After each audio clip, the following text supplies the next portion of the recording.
Hi everyone, Pastor Stephen here.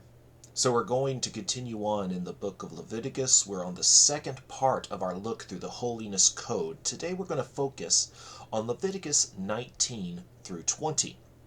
Now, when we get into the Holiness Code, when we look at it, we can very easily misconstrue it as a lot of random rules just kind of thrown together haphazardly. And if we approach it from our modern mindset, if we approach it from without getting too deep into the context, if we just approach it on a surface level, it seems very random, very disjointed, and it's very difficult to read. But if we look deeper under the surface, if we kind of get into the context of it, if we look at it as a whole, we see that there is a distinct pattern in where a lot of these commands lie. And the thing to remember is that just because they don't make sense to us in our modern mindset doesn't mean it doesn't make sense to the ancient mindset. In fact, this would make complete and total sense if we learn to put ourselves into the ancient mindset. Especially when you look at the very beginning, when you look at the whole motivation behind it all. We mentioned this in the last video, but Leviticus 19:2 says, "Speak to all the congregation of the sons of Israel, and say to them, You shall be holy, for I, the Lord your God, am holy." The whole motivation for everything that we read in the Holiness Code, and again, it's the theme of Leviticus, you shall be holy, for I, the Lord your God, am holy. Now, we're not going to go too detailed into 19 and 20 because we've covered a lot of the material before. 19 and 20 serve as kind of a mini Torah. It summarizes a lot of aspects covered in the Ten Commandments, and chapter 20 almost rehashes Leviticus 18, which we went into in greater detail. So we're really only going to hit certain aspects of these two chapters, certain things that we want to point out, one of them specifically being verse 3. "Every one of you shall reverence his mother and his father, and you shall keep my Sabbaths. I am the Lord your God." So this is the first command that we find in chapter 19. Now, you may think, okay, why does this need pointed out? Because there's a subtle detail in here that I don't want you to miss. It's a really important detail, but I don't want you to miss what's going on here. Let's compare this. If this sounds familiar, it should, because this is also the fifth commandment that we find in the Ten Commandments, Exodus 20, verse 12. But let's look at these two together and see if you can spot the subtle detail. So again, Leviticus 19:3. "Every one of you shall reverence his mother and his father, and you shall keep my Sabbaths. I am the Lord your God." But now let's look at Exodus 20:12. "Honor your father and your mother, that your days may be prolonged in the land which the Lord your God gives you." Okay, do you notice the difference? Did you catch the subtle detail difference? Notice that in Leviticus, it's mother and father, but in Exodus, it's father and mother. Now, Leviticus is the more unique moment because in a patriarch society, in a society where the men, the heads of the clan, the fathers are seen to be the keys, Exodus 20:12 is going to be the more natural reading, father and mother. But Leviticus switches them around, mother and then father. Why is it significant that Leviticus puts the mother before the father? It may seem like a minor detail, but it's actually extremely important because when you put the two together, when you examine these side by side, what this does is it makes sure that the children of Israel do not discount the importance of the mother in the family. What God is doing here is he's making sure that he's putting both the mother and the father onto equal footing, onto equal ground, so that you treat each other, you treat both of them with the same level of respect. So it's really easy, especially in ancient society, to say, well, I'm taking care of my father, I'm respecting my father. It doesn't really matter about the mother; she's just a woman. But what Leviticus 19 here is, it makes sure that the people of Israel avoid that mindset and instead treat the mother on the same level as the father, which was actually revolutionary in the ancient world. Because in the most cultures in the ancient world, women had no rights. Women weren't really anything of importance to the people. It was all about the men. It was a patriarchal society. It was really, yeah, I mean, it was kind of sexist, but the Bible actually speaks out about a lot of those ideas.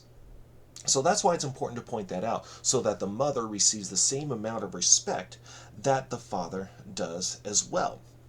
But we're going to skip ahead now, because most of what goes on in 19 we've covered before.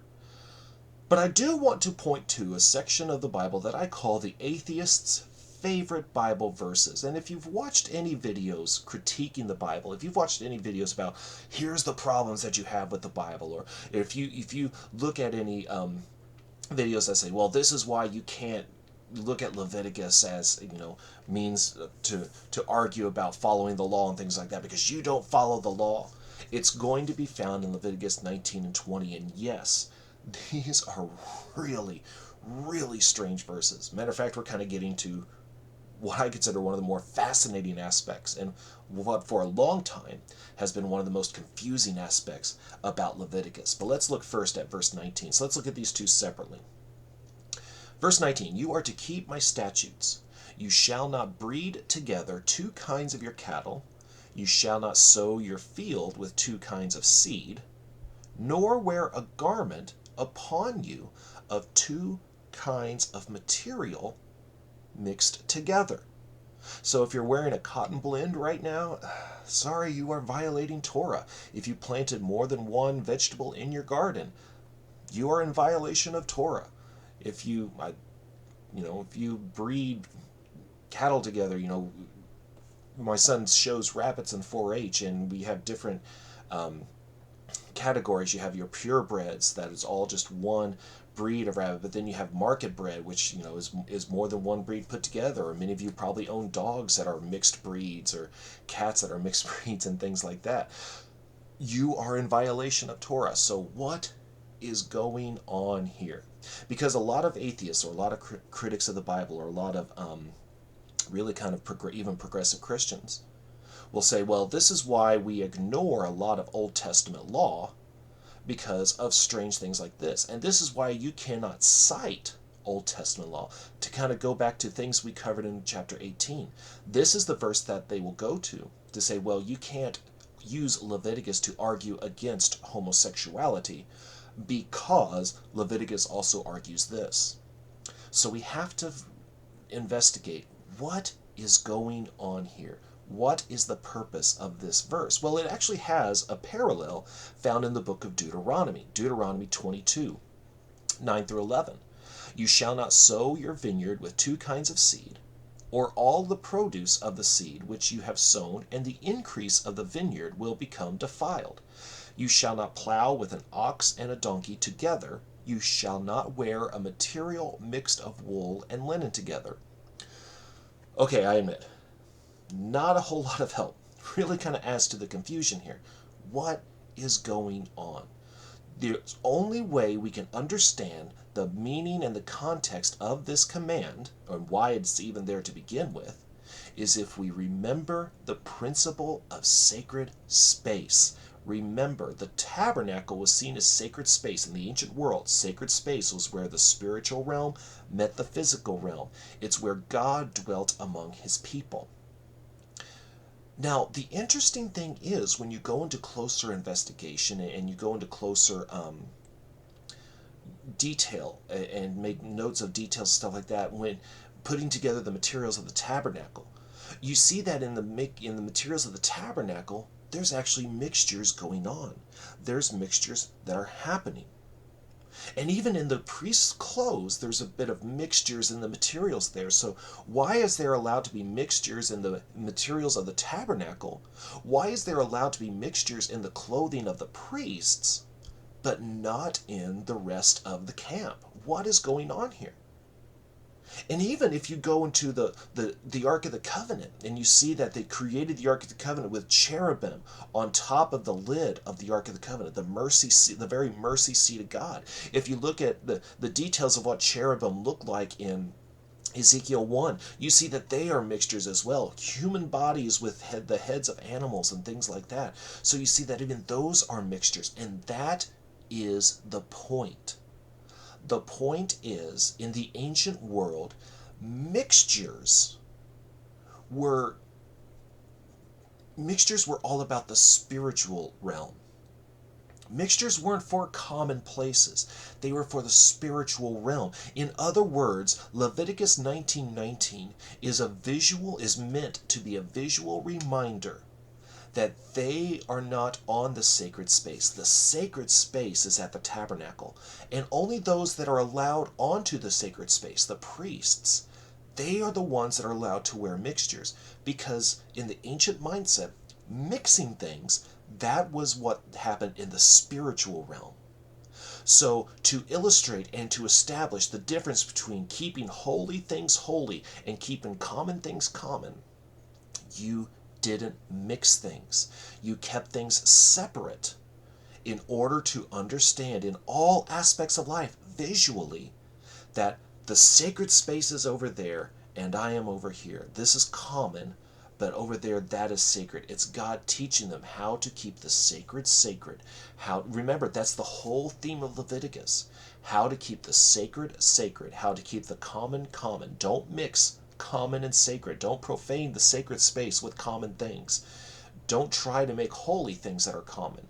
Instead, keep the holiness in the sacred space, and only so many different types of people could approach it because it was indeed sacred. And the closer you got to the sacred space, the more limited the access was.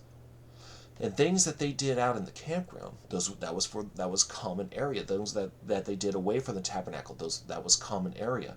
So the whole idea was in all aspects of their life was to be a visual reminder. There's common things and there's sacred things. And we need to keep the sacred things sacred. We need to treat them as special. Common things we can do with as we please, but all aspects of the sacred space needs to be treated special. And that means we can't mix things out in the common areas, because that means we're mistreating the things that are sacred. By the way, that's why the whole concept of Leviticus 19:19 doesn't necessarily apply to us today. We can go ahead and wear mixed garments because according to the New Testament, the Holy Spirit dwells in us. We are now the sacred space. Paul says in 1 Corinthians, your body is the temple of the living God. Your body is where the presence of God dwells. You are the sacred space, which is why we don't follow the letter of that law today, but instead we follow the spirit of that law. We treat our bodies sacredly because they are sacred space. So that's what's going on with the whole idea of not mixing things, and why today it doesn't necessarily apply, at least as far as the letter of the law. We'll get more into that towards the end. But let's look at verse 20. Now if a man lies carnally with a woman who is a slave acquired for another man, but who has in no way been redeemed nor given her freedom, there shall be punishment. They shall not, however, be put to death, because she was not free. Okay, so why is this something that atheists or critics of the Bible will use? Well, let's compare. This is the New American Standard Version. Let's compare the King James Version of this verse. And whosoever lieth carnally with a woman that is a bondmaid, betrothed to an husband, and not at all redeemed, nor freedom given her, she shall be scourged. They shall not be put to death, because she was not free. Do you kind of see the problem here? Let's compare the two. I've been reading from the New American Standard. So the New American Standard, I'll read that again. Now if a man lies carnally with a woman who is a slave acquired for another man, but who has in no way been redeemed nor given her freedom, there shall be punishment. They shall not, however, be put to death, because she was not free. Okay, again, let's read the King James Version. And whosoever lieth carnally with a woman, that is a bondmaid, betrothed to an husband, and not at all redeemed, nor freedom given her, she shall be scourged. They shall not be put to death, because she was not free. Do you see the problem here? Critics of the Bible will hit that verse, and they will always, they won't necessarily go to the modern translations. They'll hit the King James hard, because the King James, in this whole idea of idolatry, which is what's being covered here in verse 20, she shall be scourged, and they'll use this as a argument against that the Bible is sexist, the Bible is against human rights, and it's anti-woman and things like that, because only she is getting scourged. But do you notice the difference between the two? The phrase becomes, in the New American Standard and in the modern translations, there shall be punishment. So what's going on here? Well, in the Hebrew, the word that the phrase she shall be scourged in the King James comes from is the Hebrew word bekareth. Bekareth. And the problem is scholars aren't really sure what bekareth means, because this is the only place in the scripture that it's used. Remember, scholars establish what a word means by looking at all the ways it is used in documents. And if a word is only used once, they can't establish a pattern, so they have to kind of come up with the best that they can.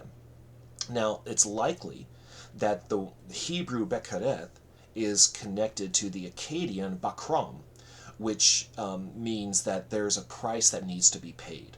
There is a punishment that must be, there's consequences to the actions. The King James version of scourged, it's taken from an old Jewish interpretation, and it takes the word bekareth from the Hebrew word bakar, meaning ox, and the whole idea is essentially beating an ox to get them to move. And the problem is that type of interpretation is actually not very good. That type of interpretation is dubious at best.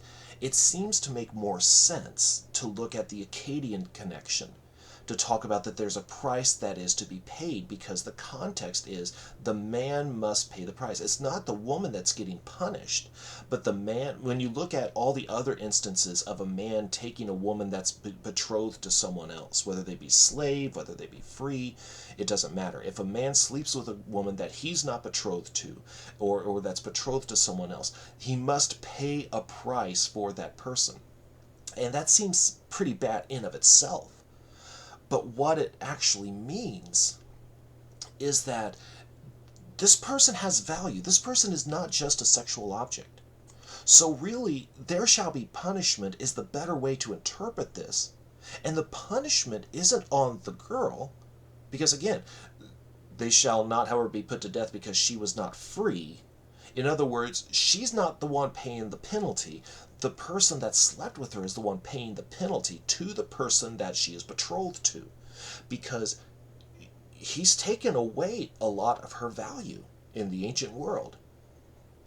So he must make it right. He must pay. He must show that she does indeed have value. This actually doesn't belittle the value of women, it enforces the value of women. When we look at the true meaning of things, we see that it actually enforces the fact that the woman has value. And so the high idea of her being scourged is actually a bad, an instance of bad English translations. And yes, there is bad English translating that goes on in our English Bibles. We have to live with that. But let's skip ahead here. Let's go to another controversial part, for a totally different reason, though. Verse 28. You shall not make any cuts in your body for the dead, nor make any tattoo marks on yourselves. I am the Lord. The famous tattoo verse. Okay, so what's going on with the tattoo verse? Does this mean that Christians cannot get tattoos because it says in Leviticus, you do not make tattoo marks on yourselves? Well, in order to understand this, let's go back and let's look at the context. So let's go back and put it with the verse before it. You shall not round off the side growth of your heads, nor harm the edges of your beard. You shall not make any cuts in your body for the dead, nor make any tattoo marks on yourselves. I am the Lord.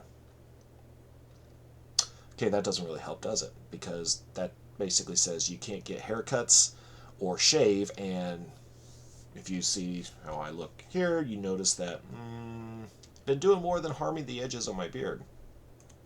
All right, so let's go back again, and let's look at the verse before that. You shall not eat anything with the blood, nor practice divination or soothsaying. You shall not round off the side growth of your heads, nor harm the edges of your beard. You shall not make any cuts in your body for the dead, nor make any tattoo marks on yourselves. I am the Lord. Okay, so to truly understand here, I'm just going to read straight from the IVP Bible Background Commentary. This is the Old Testament version by John Walton and Victor Matthews and Mark Chavelis. John Walton, of course, one of my favorite Old Testament scholars. And I'm just going to read to you what they say about this passage, about the whole idea of hair trimming, because the idea of hair trimming actually answers the idea of tattooing. For men, hair has symbolic value as a sign of manhood or virility. Women decorate their hair and groom it carefully as a sign of beauty. The prohibition against trimming the sides of your head or the edges of your beard uses the same terminology as in 19:9 and 10, which deals with the harvesting of fields. In both cases, an offering is involved, one to the poor and the other to God. The law's placement here immediately after the prohibition against divination suggests that the restriction on cutting the hair is based on the Canaanite practice of making an offering of hair to propitiate the spirits of the dead. So there was a Canaanite practice, and remember, chapter 19 is all about stay away from the practices of the Canaanites. We have evidence of a Canaanite practice that cutting the hair was part of worship to the other gods. One of the ways that they would make propitiation to the gods. In other words, you would sacrifice your manliness for the god. Or if someone was defeated, their heads would be shaved as a sign of defeat, as a sign of humiliation, as a sign of taking away their manhood. Kind of puts the whole idea of Samson into perspective, doesn't it? But the whole idea of shaving your head, of cutting your hair, and shaving your beard, they would shave half of it off to show that this person has been emasculated, this person has been conquered, this person has been defeated in the name of my God. And so God says, stay away from doing all of that. Don't do these things because this puts you in the same camp as what the Canaanites would usually do. And the whole idea of cutting yourself and putting markings on your bodies, that idea, it carries over to that idea as well. Do you remember reading about Elijah and the prophets of Baal on Mount Carmel? What does it say they were doing to try to get Baal's attention? They would hoop, they would holler, they would dance around, and they would cut themselves in order to get his attention. These were things that were used to get the attention of the gods. And God says, don't do that stuff because you already have my attention. The whole idea of tattooing, that carries along with it. People would tattoo themselves to identify themselves with a certain god. In order to understand the tattooing principle, you have to understand the commandment about not taking the name of the Lord in vain. In the ancient cultures, people would tattoo themselves to appeal, to connect themselves, to identify themselves to other gods. So even today, while tattooing has a totally different connotation, and again, context is key, so we don't necessarily follow the letter of the law, but the spirit of the law is there. We need to be mindful and we need to be careful about, if you do get a tattoo, what are you tattooing yourself with? What is the symbolism that you're using? Because in the ancient world, the whole idea of tattooing was to connect yourself to a god. And God says, don't do those things because you're going to connect yourself to another god if you do this. The whole idea is to tattoo yourself in the name of these other gods, in the names of these other deities and the names of these dead spirits and things like that. And God says, don't do that. I'm the spirit that you're supposed to be dealing with here. So the context is to separate themselves from Canaanite practices. It's not the same concept that we have today. It's not the same cultural context. Cultural context is very important when it comes to Torah, at least as far as following the letter of the law. But again, we'll get into that later on.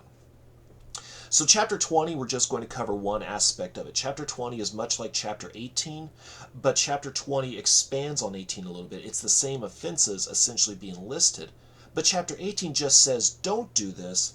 Chapter 20 goes into the penalties for doing these things, and the penalties was always the death penalty.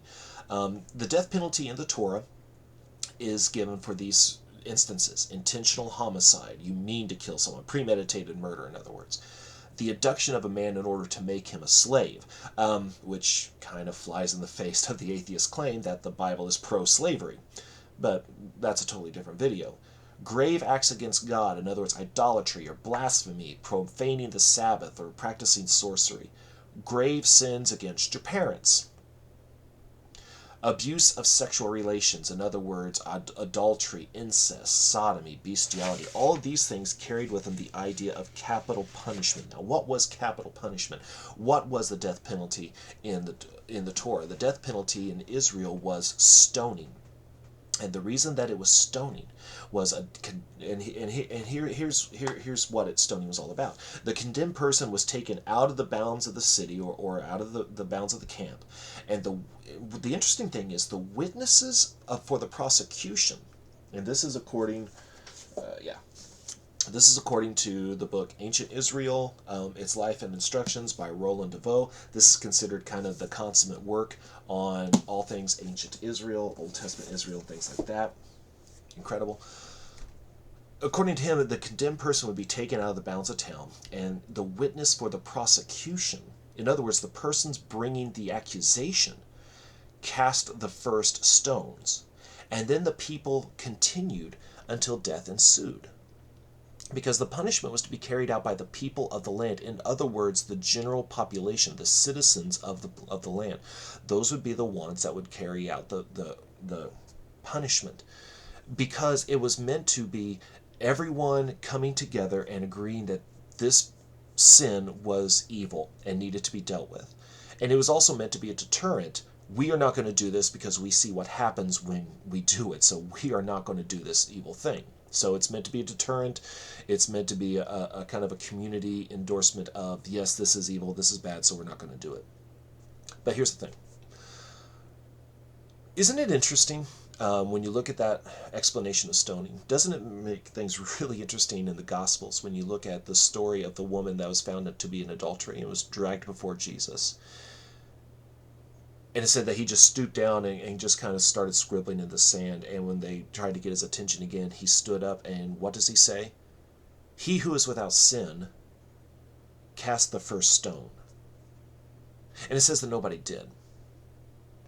Now, if the witnesses for the prosecution were to be the first person to cast the first stone, what does that tell you? If he says, okay, those of you who caught her, those of you who are bringing accusation against her, go ahead. You know the practice, you know the rule. Be the ones that cast the first stone. Nobody did. Kind of tells me that he called them out and caught them lying, because they knew if they cast the first stones, they would be busted for perjury. So they're not casting any stones, and everyone just kind of walks away. It's not about a thing like, well, I have sin in my life, so I can't cast away these stones. Nobody wanted to be caught with perjury, because they kind of figured out that, he called our bluff. We're not going to do it. See, the people who drug her before Jesus, they should have cast the first stones. But they didn't. Interesting. It's like Jesus knew they were lying about this whole thing. It was a trumped up charge. Very interesting. It's a very interesting detail that it was the witnesses for the prosecution that cast the first stone. And then everybody joined in after that until death ensued. But here's the thing. What do we do with all this today? What do we do with this whole idea of planting one vegetable in your garden, or gleaning the sides of your fields, or shaving, or tattoos? What do we do with this today? Okay. The key to what the Christian today, what the New Testament Christian is to do with these laws in the Torah today, is found in verse 18 of chapter 19. You shall not take vengeance, nor bear any grudge against the sons of your people, but you shall love your neighbor as yourself. I am the Lord. Well, wait, that sounds a little familiar, doesn't it? The phrase, you shall love your neighbor as yourself. Where have we heard that before? That's right. When Jesus was confronted by the lawgivers in Matthew 22 about what is the greatest law of all these laws that Israel have, what is the greatest of all the laws? What does Jesus say? Well, you shall love the Lord your God with all your heart, mind, soul, and strength. Of course, the Shema. And the second is like it. You shall love your neighbor as yourself. So while the motivation of all of these is be holy for I am holy, chapters 19 and 20 help explain what does that look like. And it looks like loving your neighbor as yourself. And chapter 19 is a collection of ways that we love our neighbor. You love God by loving other people. Now, cultural context, ancient world versus modern world, New Testament theology, Old Testament theology, New Covenant versus Old Covenant. The whole principle of sacred space is the key, because sacred space is not an exterior thing. In the Old Testament, it was exterior. It was the tabernacle. It was the temple. It was where God was dwelling. In the New Testament, sacred space is interior. The Spirit of God dwells in us. So what do? We don't follow the letter of the law. We don't follow the methods necessarily. But we still honor and follow the idea behind it all. What is the idea behind all of this? The idea behind all of this is that we show our love for God in this way. You know, in the Old Testament law, they were to not glean the edges of their field. Why is that? So that the poor who didn't have any means of growing crops on their own or didn't have any food, they could come and they could eat. Well, what about those of us that don't grow our own food? How are we supposed to follow that law? We donate money to programs that help feed the poor. And in doing so, we follow the spirit of the law. What about the whole mixed clothing, things like that? We wear mixed clothing because we are the sacred space. But what we do to honor the spirit of chapter 19, verse 19, is we continue to treat things holy that are supposed to be holy, and common things that are common. We continue in various ways the idea of the separation of holy and common. We love God. We love other people. So the whole concept, Leviticus 19 and 20, is extremely important in that it shows us how to be holy. We're holy when we love God. How do we show God that we love Him? We love other people. So this seemingly random collection of rules and regulations and bizarreness actually ends up being very important, very strategic, and flows very logically. And we look below the surface and we look at not just the letter of the law, but the meaning of the law. When Jesus said, I did not come to abolish the law, it doesn't mean we still have to follow the letter of Old Testament law. Instead, we still honor the spirit of the Torah. May you go today and honor the spirit of Torah by showing your love for other people. Thanks for watching.